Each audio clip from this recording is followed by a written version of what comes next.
Percentage dump, percentage dump, percentage dump. I absolutely love percentage dump, percentage dump, percentage dump. What's going on, guys? I always do that. What's going on, guys? Welcome to another video. We're going to be doing a comic book episode today. Worst movie ever! I know you guys are used to media, so comics kind of fall into that because a lot of comics lead to media, and you know, it is a media itself, just a different type of media. So I have a bunch of stuff that I've been wanting to share with you guys that I've kind of picked up as far as comics and books ultimately. So right off the bat, we're going to start with some things that I picked up while we were out of town. This is the last of it as far as the stuff we picked up in Shreveport. Before we get into those, I just want to say, always be hunting. You know, if you do collect something, you know, always kind of have your wits about you, have your list ready. I can't stress, you know, having, you know, always kind of being prepared, because you never know when you're going to be able to hunt. And then also when you are put in a position to hunt, be ready. So the first thing I picked up, all of these in Shreveport were purchase free. They were $1 or less. So right off the bat, we have Youngblood. I believe that this is, yeah, Youngblood 2. This is put out by Raphael.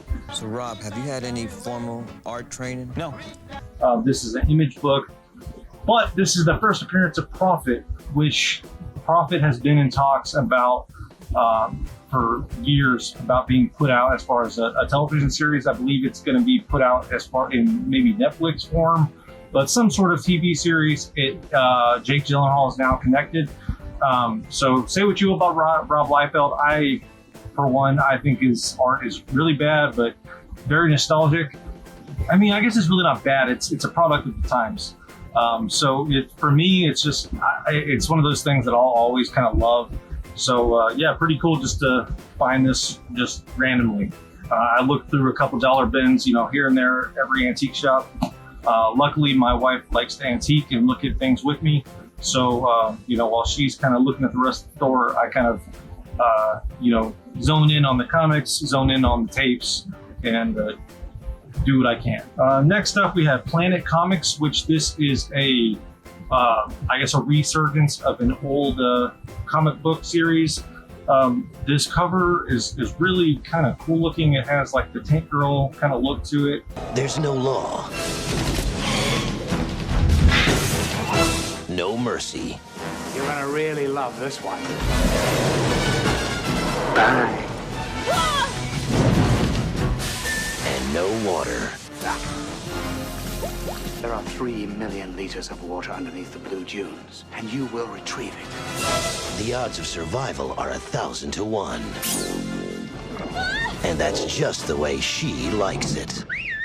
I knew I had something in my hands when I saw the cover. So yeah, I grabbed this just because it was kind of a neat, yeah, Tank Girl-esque, I guess you could say, as well as maybe a little bit of some heavy metal, you know, homage down here with, I guess it wouldn't be an homage, but like kind of a very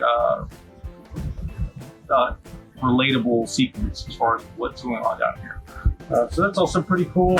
And then I found this, you know, which is, I guess, a, you know, a more comic version of the What If series.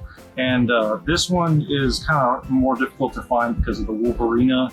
I typically don't really go for these books because it's just not very funny to me, but with the way things are going right now as far as collecting goes, I've noticed that any inkling of something similar, the price skyrockets. So if there was a Wolverina, this would be somewhat affiliated with that actually happening. So pretty interesting, cool to see.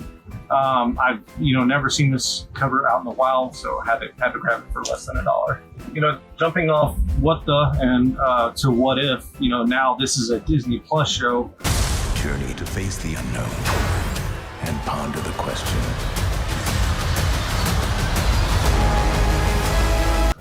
This one is What If Venom Had Possessed the Punisher. I think this particular issue is very popular just because it's Venom and Punisher. They're both very I guess, next level as far as violence kind of goes with Marvel. And then also too, this cover is extremely like daunting. Like the fact that Venom is so huge, you got Daredevil and Spider-Man at the bottom there. Just a really cool cover. You know, regardless if the story is legit or not, it's a really just beautiful cover. All right, we're gonna jump into probably one of the, I guess, grails of the week, or I guess grails of that trip. But we have the first appearance of Harley Quinn. Knock, knock, Puddin'. Say hello to your new, improved Harley Quinn. There was a couple other Batman Adventures in there. It was like a bunch of like old just catalog stuff. And I was like, man, I was thinking to myself as I was going through, I was like, man, wouldn't it be crazy if there was a, you know, this issue? I always think that when there's just a bunch of Batman Adventure books, and lo and behold, there it was. So I've seen this, you know, at cons. It's definitely not hard to get. It's more so, I guess you could say, sought after, but it's just one of those books, you know, that you never imagine actually owning until you do. Pretty cool. I've ran into like the surrounding books multiple times, never this book. And any other time, it's, even though those books are like severely water damaged, missing the covers, and so it was my heart started beating so fast once I uncovered this. Again, less than $1. Yeah, another book that I've wanted for some time now, and you know, I had the first, or I guess the first print available to me, but it was just, I never really want to pay a lot for comics. You know, I like to hunt them. It's part of the fun. You know, I've wanted this Raphael book for a long time. This is the first appearance of Casey Jones. Who the heck is that? Wayne Gretzky? On steroids? This is the second printing, which it's just as cool because I would say, honestly, as a collector, I probably want both covers just because this one is just as nostalgic for me. Obviously, the first print is what I would prefer, but just to be able to randomly find this for $1 or less than $1 blows my mind. So yeah, happy to have this in one way or another. First appearance Casey Jones. That book meant that character meant so much to me growing up. And it's, yeah, now I have it. Beautiful. Eastman, 1987. All right, and then we have just an older issue of Ninja Turtles. This is issue 13. I actually already have this one. I'm trying to complete that series. I have the Archie complete, so I'm slowly but surely completing the old Eastman and Laird comics as well. I honestly don't really care which prints I have. I just want the complete run. I feel like that'd be really cool. Also, this one, you know, with the Hawkeye series, actually it just started last week.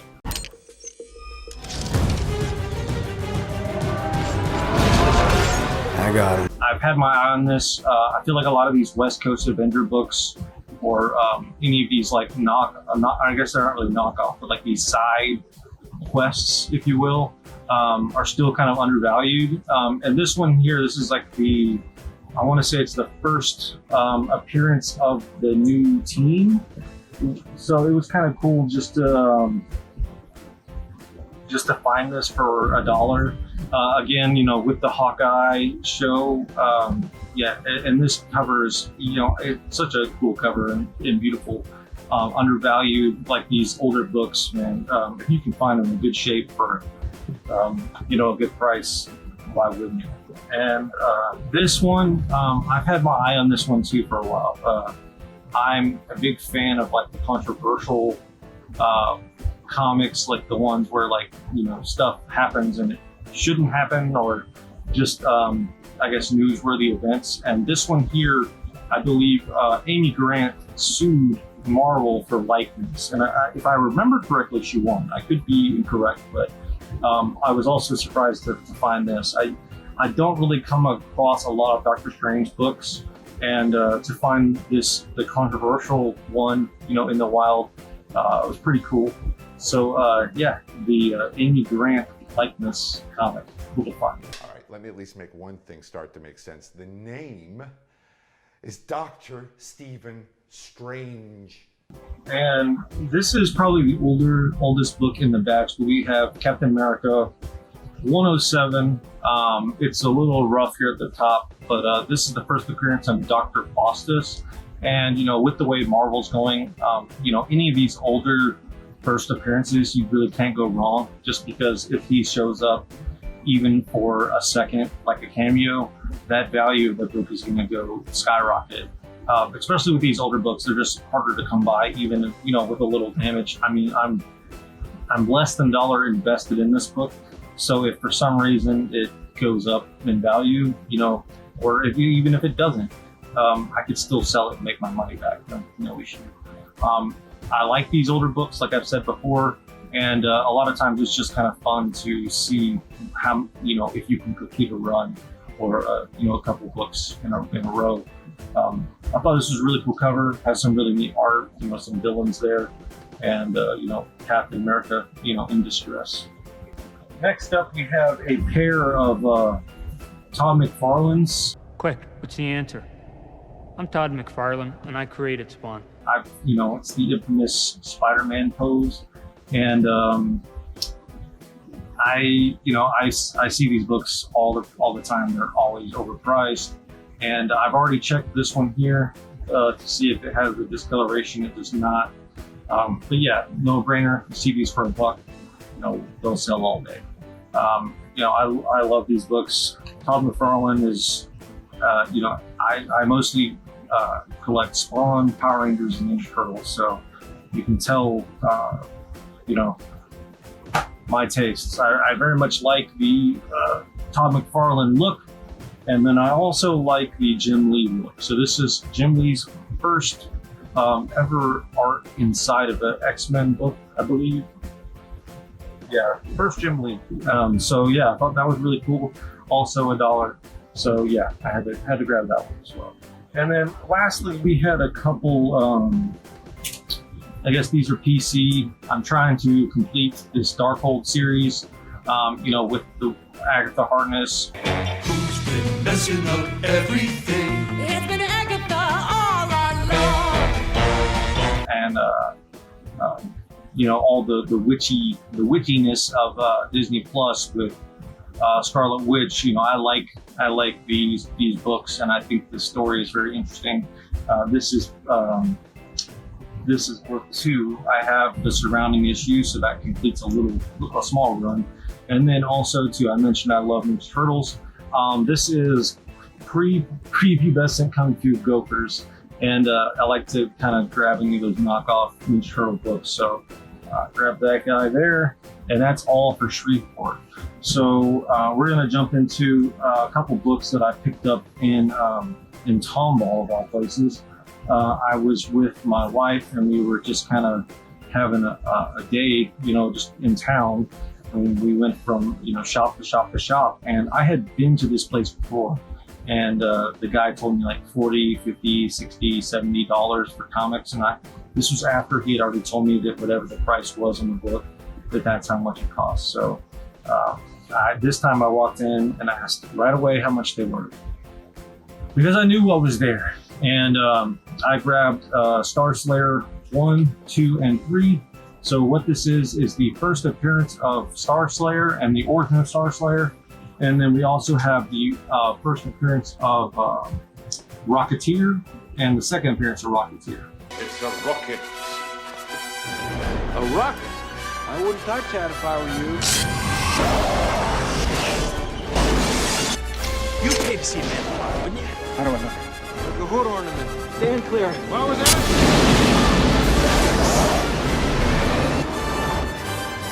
And I watched Disney Plus, and obviously Rocketeer is coming to Disney Plus.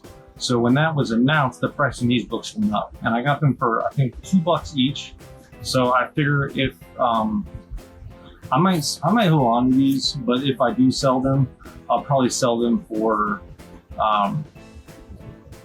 you know, I'll sell them based on if the show is good. Because if the show is good, I feel like the value will go up, and I'll sell them as a bundle. The previous time I went, he had Rocketeer 1, his first solo series, but he did not have that this time. So whoever bought that up probably didn't realize that Star Slayer had Rocketeer's first appearance. So you guys probably know by now, but I am affiliated with Crude Cinema, and a part of Crude Cinema is Crude Comics, and Robbie Lopez, the director of Cult of Blood and a couple other films, some upcoming films that I'll be in, he sent along a care package of comics because he also writes and releases comics as well. Sup, bros? Sup, bros? Welcome to the movie ghetto. With you as always, Robbie Lopez, Crude Comics and Cinema. All of these are available on his website, and I just wanted to showcase some of them because they are, pretty cool. This one is Galapagos, Book 1, Galapagos Sentiment Blues, Volume 1. It's very reminiscent of like some James L. Barr. It has that very dark, atmospheric look to it. And I have not read this yet, I will admit, but I have skimmed through it. I really do like the look of it. And I'm just kind of ultimately happy to add this to the collection. This is from 2019. Let's see, we have The Boxing Baby, which I believe this is issue 2, but this was put out by, this character is kind of based on Robbie, himself, who made The Boxing Baby, because Robbie used to, still does, bare knuckle and MMA. When I went to his studio to film, a lot of the art and things that I gravitated towards were The Boxing Baby, and then if it wasn't The Boxing Baby, it was the Yeti. Yeti! I am the Yeti! And I think these are really cool as well. We have the Yeti, The Adventure Begins, 1, 2, and 3. And this is actually set to be the first animated series coming from Crude Cinema. So if you guys want to get on early, these are available now through Crude Cinema. So go check out the website, like I mentioned, and you can get those, first prints. And then I know this one, when I worked a event with Robbie, these seem to sell very well. Zombie Sluts, myself and my wife are a big fan of Zombie Tramp, so it was kind of neat to see these, and the art in these is fantastic. Robbie is very proud of this one, and then also too, like I said, it does sell very well. We also have the Faceless, which this kind of has a very it has a very interesting vibe. It kind of reminds me of those like Five Nights at Freddy's-esque or internet like urban legends. Like it has a very look like that. We have Nightfall, which being called Nightfall, it immediately in my mind gets kind of compared or viewed as like Ryan Gosling's Drive, and you can't tell me that doesn't look like Ryan Gosling.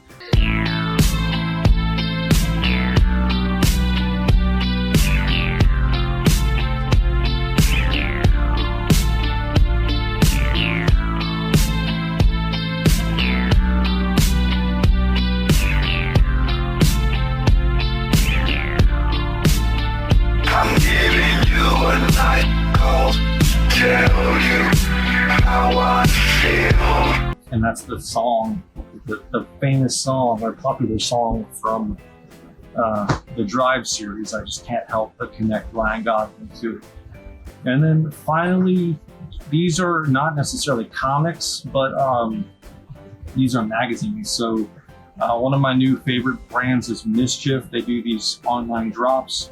And I grabbed this one at Barnes & Nobles, and this one here, my wife snagged for me for our anniversary. They have like these fun, like it's basically just activities, and I would suggest getting involved or getting in this as soon as you can. I'm gonna put a code on the bottom to join Mischief. It's free, and they hit you up whenever there's a drop. They do very interesting drops, very weird drops. You're not forced to do any of them, but yeah, I would suggest joining, and then you'll get notified whenever there is something that sounds like something you're interested in. Jump on it, because it's very limited. But alongside this music drop, Lil Nas X through Twitter announced his Satan shoes with an inverted cross, bronze pentagrams, and the Bible verse of Satan falling from heaven, Luke 10:18. In the Nike Air Bubble sole, 60 cubic centimeters of red ink and a single drop of actual human blood can be seen swishing around when you walk. As you may guess, this is not a promotion that Nike themselves were aware of. Instead, this strange custom 97 drop comes from the creative minds at Mischief. And the magazines, I just think they're kind of like a side fun project, and I really enjoy them. So that's all. I know that was a lot, and that was a lot of comics, but honestly, you guys know these are the two highlights for me. You got the first appearance of Casey Jones, you got the first appearance of Harley Quinn. I don't know why it was escaping me. But yeah, these were so fun to find, so cool to randomly see. And that's all, that's all we got. Now we are officially moving on to the unboxings. I have some fun stuff coming up. So, join us. I love you guys. Thank you for tuning in. Subscribe. Bye.